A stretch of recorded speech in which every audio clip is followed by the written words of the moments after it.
In this video, I'm going to speak a bit about some of the endings Superman has been given over the years. There isn't one story to Superman, rather there are different iterations of the character from over the years. The original iteration debuted in 1938 in Action Comics #1. This was during the golden age of American comic books, and this Superman was maybe a bit more serious, and the stories were a bit more grounded than some of the later ones. These stories continued on to around 1955, when there was a shift where DC introduced different universes into their comic books, and they decided to make all of the Golden Age stories in a different universe, and then all of the Silver Age stories, so the stories from 1955 onwards, in a new universe, basically. So this was around the 20th anniversary. I don't think that's really a coincidence. And so basically, the Silver Age Superman is the classic Superman we think of. This is when his supporting cast was fully realized and his major villains were introduced. This inspired the Richard Donner Superman movie. So in the 80s, DC decided that for their 50th anniversary, they were going to reboot the entire universe.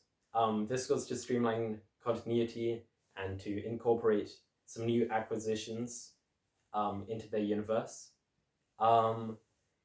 The last Superman story was going to be between two issues, an issue of Superman and then an issue of Action Comics. Many people wanted to do this story, but eventually the acclaimed British writer Alan Moore got the job after threatening to kill the Superman editor when they were meeting for breakfast. The final Superman story that Alan Moore created is called Whatever Happened to the Man of Tomorrow, and it basically gives closure to all of the Superman supporting cast characters and Superman himself. And yeah, I'm a very, very big Alan Moore fan. I love Watchmen, and I love his other DC work, as well as From Hell. I think he has a very good understanding of the Superman character.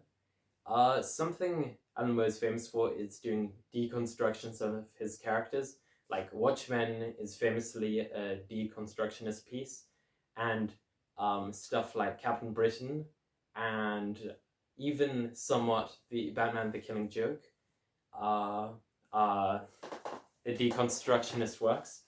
Whereas I think he's maybe a bit sentimental about Superman because he grew up on the old Silver Age Superman stories. So I think he brings a different energy to that. It's maybe more lighthearted, more whimsical. Because Alan Moore is famous for being maybe a bit disgruntled, but I think this like this is something he really loves. So he puts maybe some more positive energy into this. An important thing to introduce is the concept of an imaginary story. So when DC created alternate universes or added alternate universes into their continuity, this basically spawned a bunch of imaginary stories, which were usually Superman stories that were maybe a bit too strange, a bit too wild to be in continuity.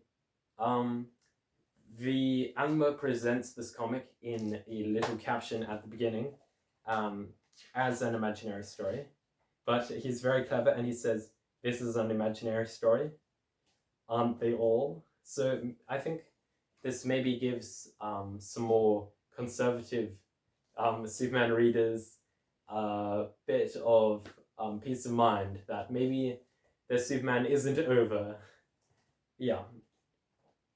So this story is framed by the idea that Superman has died years ago, and Lois Lane is being interviewed on the anniversary of his death, and basically she tells the story of how Superman died.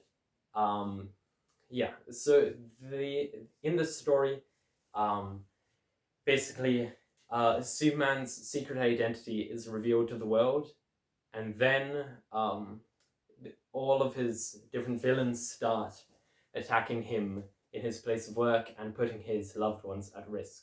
So what he does is he flies to the Fortress of Solitude and keeps basically his entire support cast there. But then all of a sudden, the Legion of Supervillains, Brainiac, Luthor, and the Kryptonite Man come to the Fortress of Solitude, and a massive force field appears around it, which doesn't let anyone in or anyone out. So Superman is trapped in the Arctic with his most dangerous villains.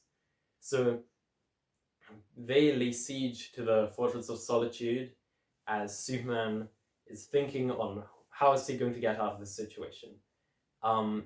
In the fortress, there are some great moments where Perry White and his wife finally reconcile after a turbulent marriage, and Lana Lang and Lois Lane set aside their differences, and because they were both competing for Superman's affection over the years. Jimmy Olsen and Lana Lang decide that they're going to help Superman out by fending these villains off. So in past Silver Age stories, they had gained different superhero abilities through like magical swimming pools or strange serums. So they basically they get superpowers through these means, and then they go out to try to defeat these supervillains. But shockingly, they are defeated and killed, which was an unheard of thing for Superman comics. It's a very shocking moment. And then in the end, it's revealed that it's Mr. Mxyzptlk behind it all, and Superman kills Mxyzptlk, but Superman, he's still Superman, and he's not okay with that. He can't live with having killed someone. Superman doesn't kill people. So what he does is he walks into a room filled with gold kryptonite, which strips Kryptonians of their powers, and basically he tells the world that Superman is dead, and he creates a new civilian identity, gets married to Lois Lane, and they live a quiet life and have a kid together. The book ends with Superman and Lois Lane's child playing with a bit of coal and crushes it, creating a diamond, which is almost a bit of a hopeful note to end the comic on. So I really think that this comic is a good conclusion to Superman, and just in general is a very good story. It's a very exciting story, and it's got great character moments in it. The artwork is by Curt Swan, who is a very classic Superman artist. He basically created the image of Superman that we associate with the Silver Age. And George Perez also contributes to the artwork, who was a contemporary artist who had maybe a bit more of a classic style and complements Curt Swan quite well. This is very much the ending to Silver Age Superman. It's very much a Silver Age comic. It has some of the wilder ideas, but it still has great characters and a great story. This is definitely one of my favorite Superman stories, and also one of my favorite stories by Alan Moore. After whatever happened to the Man of Tomorrow, came the massive event Crisis on Infinite Earths, which featured basically every single DC character up until that point, and featured basically every universe was destroyed except for a brand new streamlined DC universe. So in this universe, Superman rebooted with Man of Steel, which had a much more grounded take on Superman, and it had none of the like wacky things from the Silver Age. There was no Krypto, there was no Supergirl. There was only one kind of kryptonite, and yeah, there was also no Superboy, and yeah, it basically shaped the modern idea of Superman's origin and a Superman that we think of. It brought it into the present day and updated it, basically. So after this, in the 1990s, Superman comics there were 4 Superman comics going at once, and there were basically one every week. So they'd keep track of this using a triangle, which had the year and then what number of Superman comic it is that year. So this would be the 11th Superman comic that had come out that year. So this was when comic sales were at an all-time high. More collectors and more scalpers and investors were buying huge amounts of comic books as an investment, and also comic shops were overtaking newsstands as the primary way of selling comic books. In 1993, which was basically the peak of comic sales, DC decided to do something drastic. They decided to kill off Superman in a big event called The Death of Superman. So this sold millions of copies. It was a massive phenomenon, but it really wasn't final.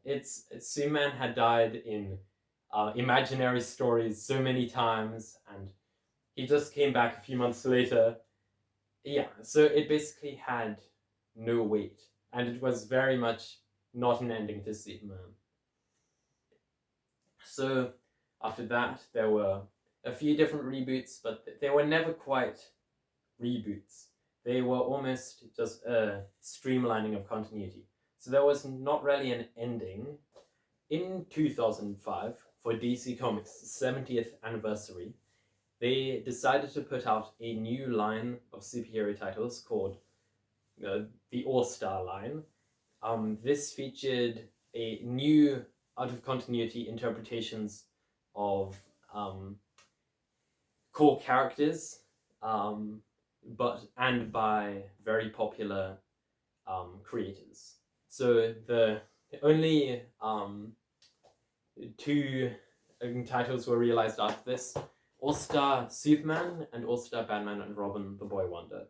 All-Star Superman was by Grant Morrison and Frank Quitely, who had become quite a powerhouse in comics and had worked together on other titles such as New X-Men and We 3 before it. This was an ending for Superman, but it was fully self-contained and drew inspiration from of the Silver Age stories that had come before.